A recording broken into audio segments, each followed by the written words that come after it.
Class 10 के subject math में exercise 4.2 का इस वीडियो में क्वेश्चन नंबर 5 हम लोग सोल्व करेंगे। क्वेश्चन नंबर 5 ये कह रहा है the altitude of A right triangle is 7 cm less than it's base.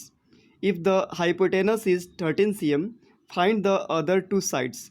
Question ये कह रहा है कि कोई राइट ट्रायंगल है जिसमें जिसमें इसका जो हाइट है बेस से 7 cm लेस देन है, मतलब बेस से 7 cm कम है ना।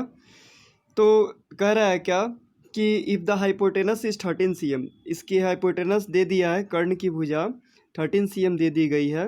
और कह रहा है क्या कि फाइंड अदर टू साइड्स, यानी कि जो परपेंडिकुलर है और जो बेस है वो हमको इसमें निकालने हैं। तो चलिए इसको सोल्व कर लेते हैं। Let the base of right triangle, जो राइट एंगल ट्रायंगल का जो बेस है वो हम मान लेंगे x cm। तो इसका एल्टीट्यूड क्या होगा, बेस से 7 cm कम है। बेस से क्या है 7 cm कम है, तो x माइनस 7 cm क्या हो जाएगा, एल्टीट्यूड हो जाएगा, यानी कि इसका परपेंडिकुलर हो जाएगा।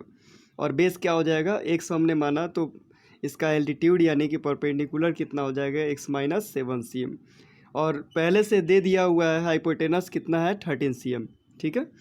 तो हम लोग जानते हैं क्या, बाई पाइथागोरस थ्योरम एल्टीट्यूड यानी कि P square plus B square बराबर एच स्क्वायर होता है। तो यहाँ से हम लोग लिख सकते हैं एल्टीट्यूड के जगह पे हमने क्या माना है x माइनस 7, तो यहाँ पे हम लोग लिख सकते हैं एल्टीट्यूड के जगह पे x माइनस 7 और स्क्वायर है तो स्क्वायर लिख लेंगे। बेस के जगह पे हमने क्या माना है x, तो यहाँ पे x लिख लेंगे और इसका स्क्वायर पहले से है फॉर्मूला के हिसाब से, तो यहाँ पे स्क्वायर लिख लेंगे। इक्वल टू क्या है, हाइपोटेनस के जगह पे क्या है 13 cm है और इसका स्क्वायर है तो स्क्वायर लिख लेंगे। तो यहाँ पे हम लोग देख रहे हैं क्या x माइनस 7 का होल स्क्वायर है, यानी कि a माइनस बी के होल स्क्वायर पे इसको हम लोग तोड़ देंगे, जहाँ पे a की जगह पे x है, b की जगह पे 7 है। तो यहाँ से लिख सकते हैं a स्क्वायर माइनस 2ab प्लस बी स्क्वायर होता है, तो x square minus 2x into 7, ठीक है, प्लस बी स्क्वायर यानी कि 7 का स्क्वायर लिख देंगे, और प्लस में एक्स स्क्वायर है तो एक्स स्क्वायर यहाँ पे लिख लेंगे। हमने क्या किया, x माइनस 7 के होल स्क्वायर को हमने तोड़कर इतना लिखा और इसको जैसे था हमने वैसे ही उतार दिया। 13 का स्क्वायर 169 हो जाएगा। यहाँ से हम लिख सकते हैं क्या, इसको सिंप्लीफाई करें तो एक्स स्क्वायर 2 7 जा 14 और एक्स है तो एक्स लिख लेंगे, 7 का स्क्वायर 49 हो गया, प्लस में एक्स स्क्वायर इक्वल टू 169।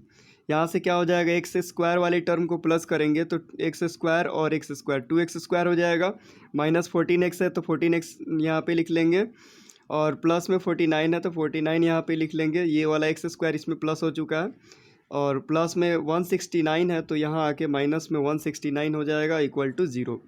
तो यहाँ से लिख सकते हैं 2x स्क्वायर माइनस 14x, इसमें से माइनस किया जाए तो माइनस में 120 आएगा और इक्वल टू क्या हो गया 0। इसमें से क्या कर सकते हैं, सब में 2 से डिवाइड कर ले या फिर 2 कॉमन लेके 0 में डाल देते हैं, ठीक है।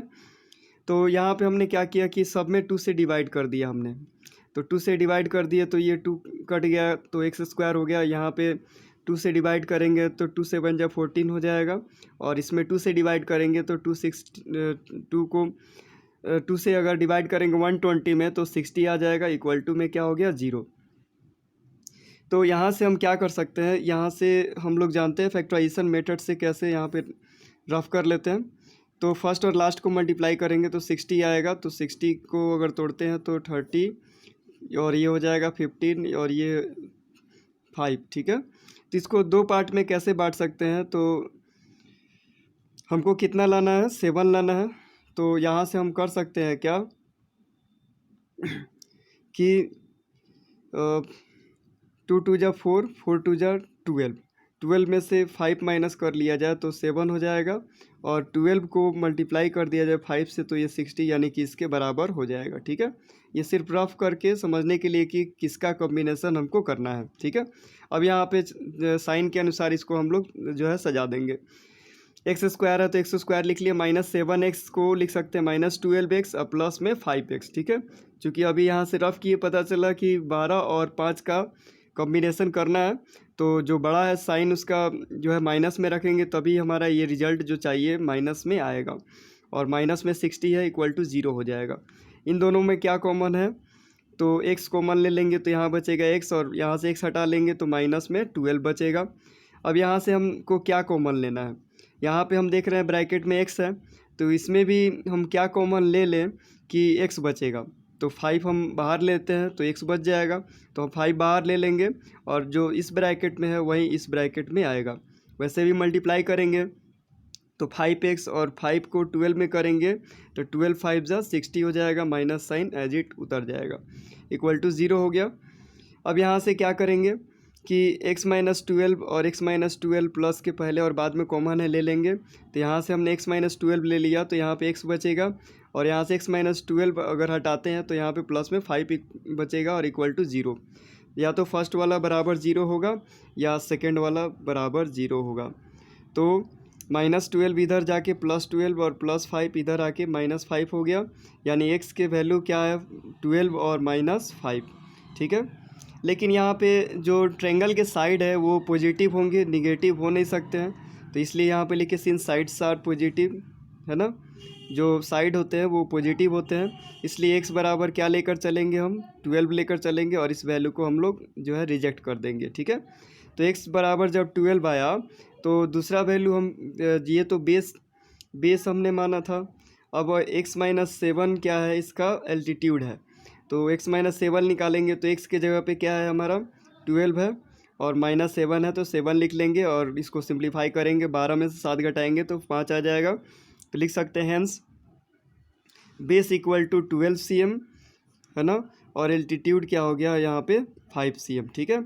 यानी कि इस क्वेश्चन में यही कह रहा था कि एक राइट एंगल ट्रायंगल है, जिसका हाइपोटेनस 13 दे दिया है, और कह रहा है क्या कि आप बेस जितना भी मानते हैं उससे 7 cm कम जो है इसका परपेंडिकुलर है ना। इस टाइप का ये क्वेश्चन दिया गया था, तो हमको यही पूछा गया था हमसे कि बेस और इसका एल्टीट्यूड यानी कि परपेंडिकुलर कितना आएगा, ये हमको निकालना है, ठीक है। तो ये रफ करके इसको हम लोग समझ लिए, तो इस तरह से ये बेस और एल्टीट्यूड आपका रिक्वायर्ड आंसर हो जाएगा।